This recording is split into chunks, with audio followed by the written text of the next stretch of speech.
night live in Lexington, you guys. My name is Kathryn Kauffman, and I'm a psychic medium here in Lexington, Kentucky. Welcome to my every Monday night show. This is where we discuss what and who we are in this journey called life. Hey to all you guys over here on YouTube and Instagram and Facebook. We'll wait a couple minutes for everybody to get their notifications and jump on the live stream, because it takes a minute or two for everybody to realize that I am streaming on Monday night, even though it's every Monday night at 7. Oh shoot. So what's happening here in Lexington? Well, beautiful weather, number one.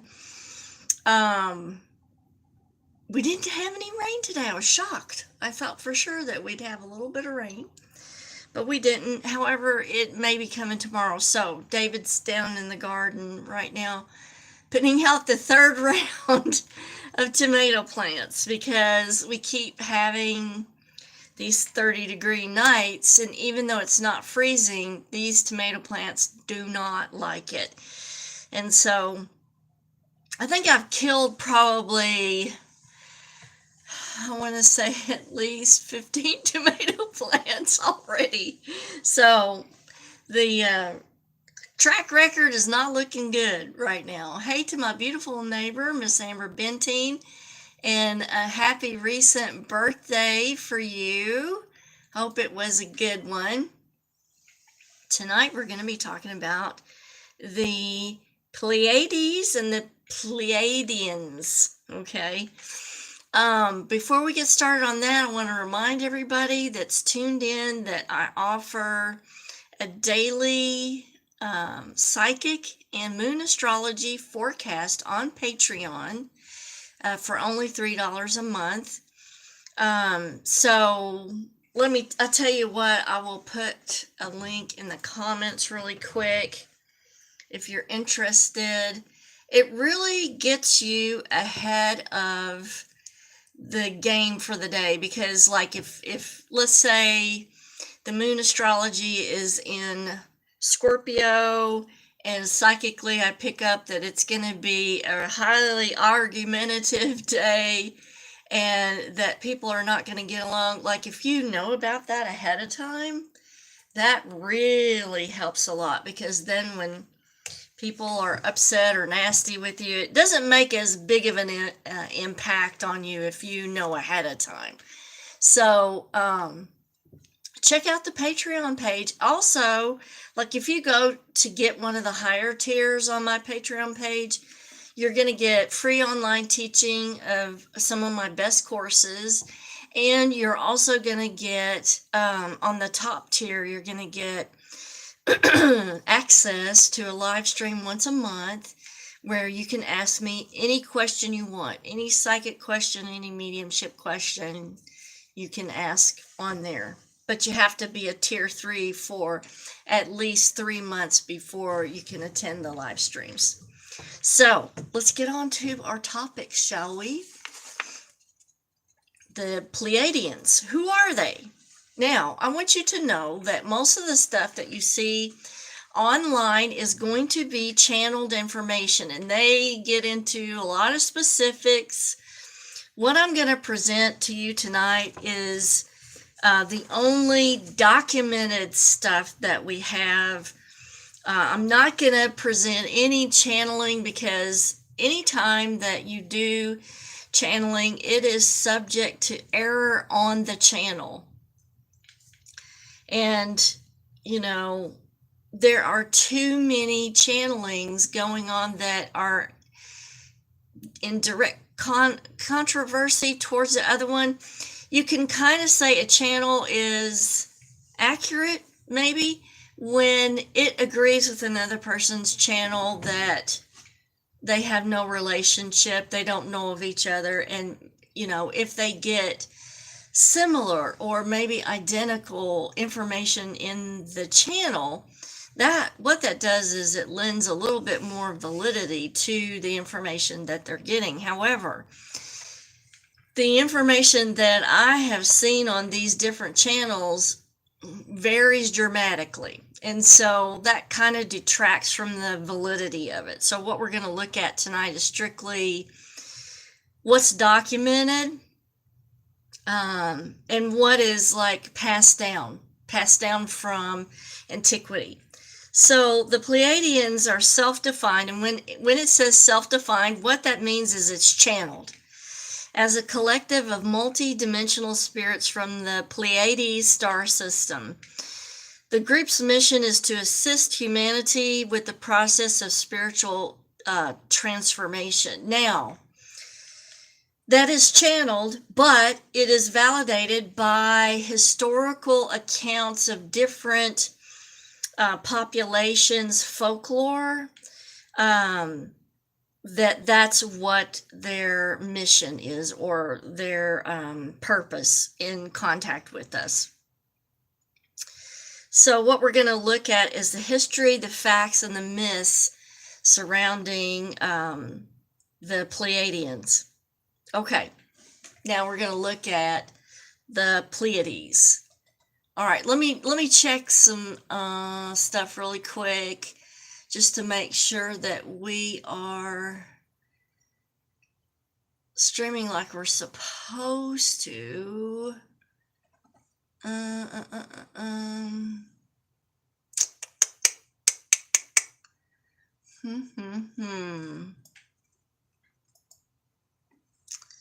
Yeah, I'm not sure of the settings.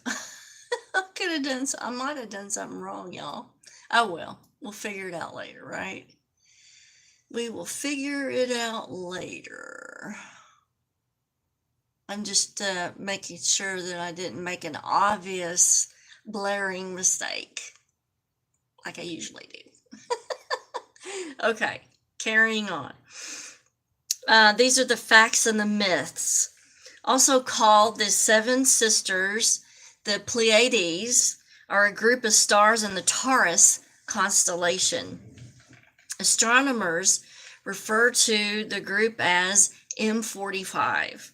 The designation comes from the work of 18th century French astronomer Charles Messier, who identified and cataloged astronomical objects at a distance of 444.2 light years. The closest star cluster to Earth, the Pleiades, are used to plot distance using a method called the cosmic distance ladder. So we actually use the Pleiades to kind of navigate through our sky. The cluster's brightest star is A Cyclone.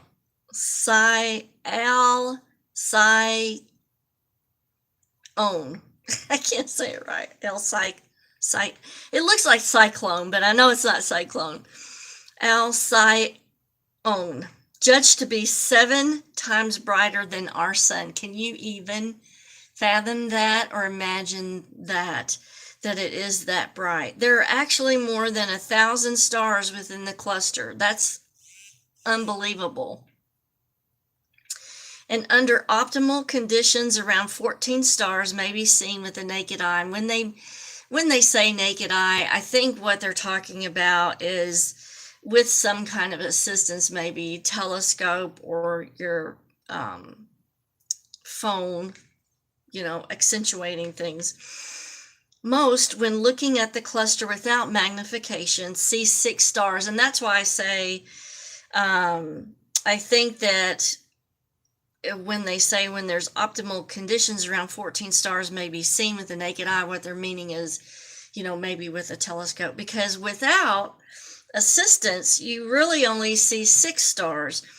But there are actually 7, and the lost 7th stars is a common theme in multiple mythologies, including Indonesian, African, Australian, European, and Native American. So there's got to be something to this if all of these communities are referring to the Pleiades in some way, shape, or form. So that was Indonesian, African, Australian, European, and Native American. So there has to be factually something to this, right? Now, many cultures have stories about the Pleiades and what they mean or what they represent. And so, historically, this is kind of what we look at. For example, Cherokee legends teach that Native Americans originated long ago in the Pleiades and assert that indigenous people are on the earth strictly as star seeds with a mission of bringing light and knowledge. So the Native Americans associate the Pleiadians with trying to assist in this light and knowledge. The Navajo call the Pleiadian star system or star cluster the sparkling suns. And the Iroquois actually petition the constellation to receive happiness in their life. So they almost reverence it in some kind of deity type of situation. The Lakota and Dakota people say their ancestors are from the Pleiades. So there's so many cultures that reference that we're from, like our beings are from as the Pleiades, and that we are star seeds or offshoots of these people. Now, this is some channeled information, but I want to bring it to you, but I want to preface it with this is channeled information. So according to the Complete Guide to Aliens, the Pleiadians have a distinctive Scandinavian appearance. They have 700 to 800 year lifespans, and they are anywhere from 7 to 9 feet tall, silver hair, silver to white parched skin, and almost glowing like. Okay, now that's channeled information. We don't have anything specific in folklore that tells us exactly what they look like that I have read. And so I read quite a bit of stuff before presenting it to you to see if there was any information about what the presentation was. But really all of the presentation is, I think, channeled information. Now, here's some more historical stuff. In ancient Greek cosmology, the Pleiades were the 7 daughters of pre-Olympian titans, Titan Atlas, and Pleione, a nymph. According to the myth, the Pleiades, named Maya, Electra, Aclone, Taigit, Sileno, Merope, and Asterope, were dedicated to Artemis, the Greek goddess of the moon and the hunt. Okay, so they're dedicated to her. Orion and the hunter had been placed in the sky along with the scorpion that killed him by Zeus prior to his death. Orion saw the 7 sisters and set off to capture them. Zeus, in pity for their plight, turned them into stars and placed them in the heavens. Artemis was furious with Zeus and the mortal Orion. She convinced Zeus to send a monstrous scorpion to attack Orion. The hunter died from the stings. After his death, Zeus placed Orion in the sky in eternal pursuit of the sisters and perpetual flight from the scorpion, or Scorpio constellation. The cluster was also used by ancient Mediterraneans to signal the beginning and the end of sailing season. I found that was really interesting. So they used that particular constellation as a signifier for when the men should go out to sail and when they should come back or come back in. The cluster also appears in Homer's Odyssey and Iliad, referenced as a signal for the beginning and the end of planting season. And the beginning of planting season is May. And so we're not only using it to kind of signify when the men should go out to sail and when they should come back, but we're also using it as a signifier for when we should plant and when we should not. And so, being that the planting season for them started in the month of May, I probably should have not been so gung-ho about putting all my tomato plants out. So I should have paid attention to that old historical reference, which we're now paying for.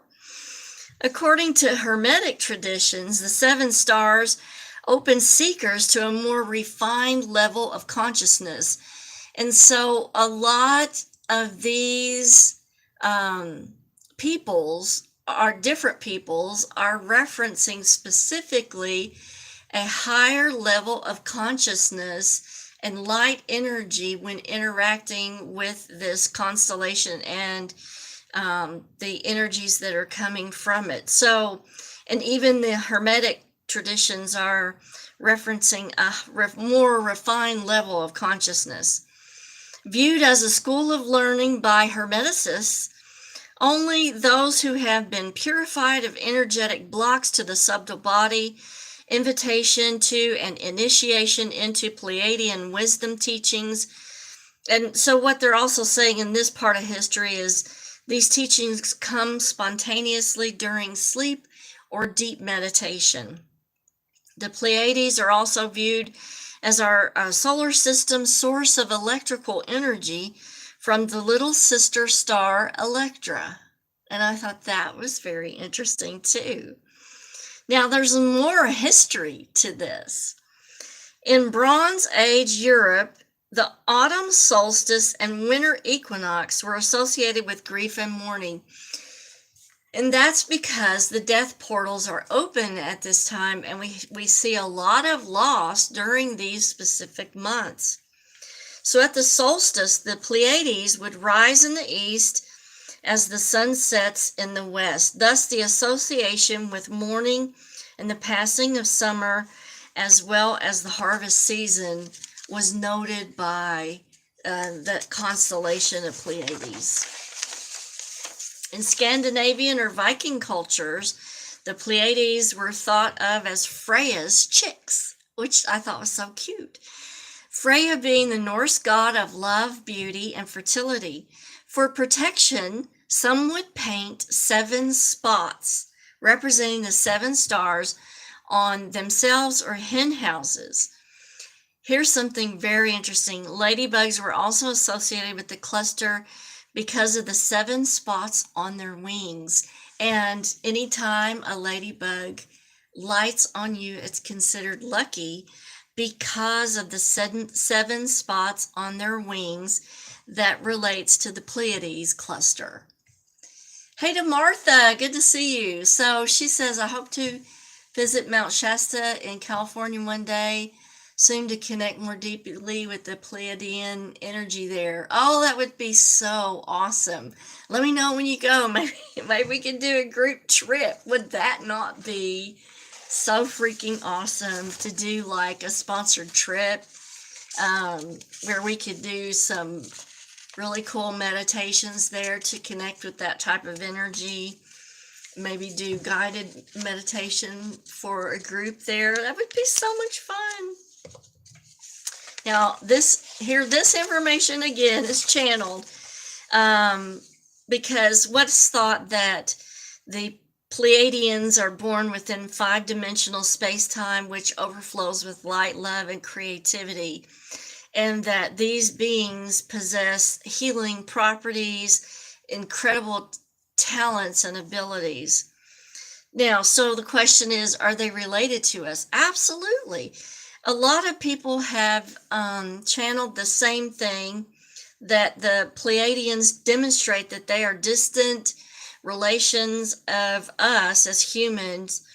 And so that's why there's a motivation there to help humanity achieve world peace and prosperity.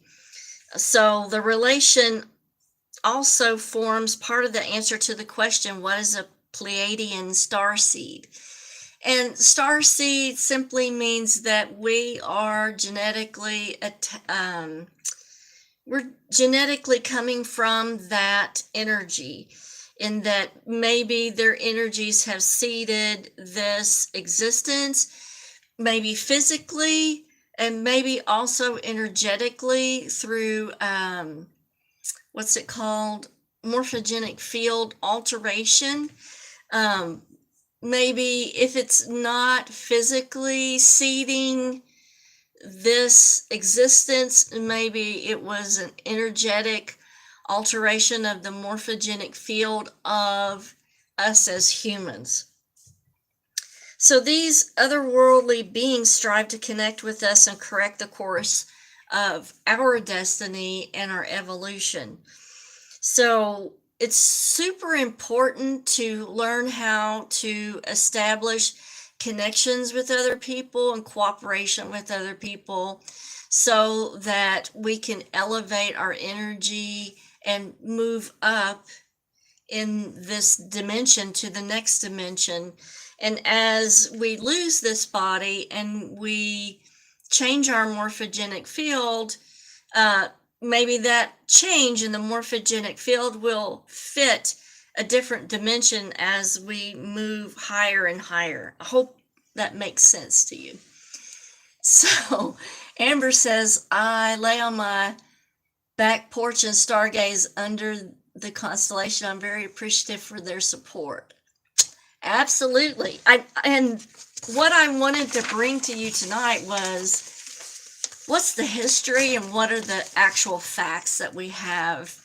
I didn't want to bring you a lot of channeling or what I think that they are. I want you to know what the history and what the facts are, so that you can connect with it yourself and make your own determination. So, there are a lot of star seeds that, because our society brings us to a lower level, right? It prevents people who are star seeds from becoming aware of who they are. And so, I'm going to ask you to share the video with people you think might benefit from this. Maybe it will awaken them. Maybe they'll stay asleep, who knows? But there's a chance that they could become conscious of their light energy and how it's connected to the Pleiadians. Okay, now here's another thing I want you to go and watch, because this is more documentation about the existence of the Pleiadians. They are also called the Tall Whites. In the last episode of the Y Files, and so what you need to do is to go onto YouTube and just type in the Y Files. And the most recent episode is documentation about interaction with the Tall Whites.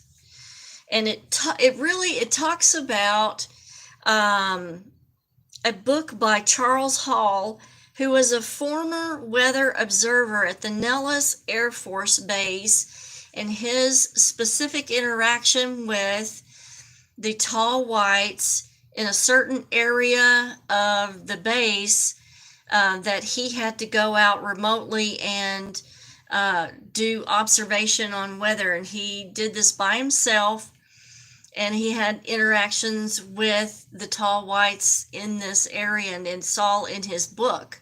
And the video by the Y Files just kind of briefly tells his encounter, and it is so interesting. And so that's another documented